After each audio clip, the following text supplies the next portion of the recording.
Hello दोस्तों, नमस्ते, प्रणाम। हम किरण शर्मा, हम मंजू शर्मा अपना यूट्यूब चैनल पर सबके स्वागत करी छी। वंदन करछी, अभिनंदन करछी। हम दोनों देवरानी जेठानी जा रहल छी दहेज पर गीत गावा।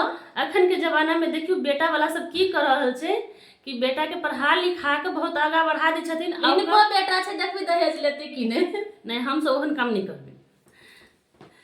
आ की करे छथिन, ओकरा कीमत लगा के बेची छथिन बैल के तरह। जना बेटियों वाला तो बेटी के पढ़ेने नहीं रहे छथिन, लेकिन फिर भी दर्द नहीं बुझे छथिन।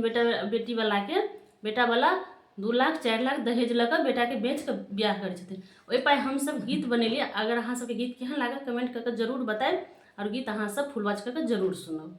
लास्ट तक गीत के सुना के अहाँ सब जरूर कोशिश करब। गीत केहन समधी साले बेटा जलमा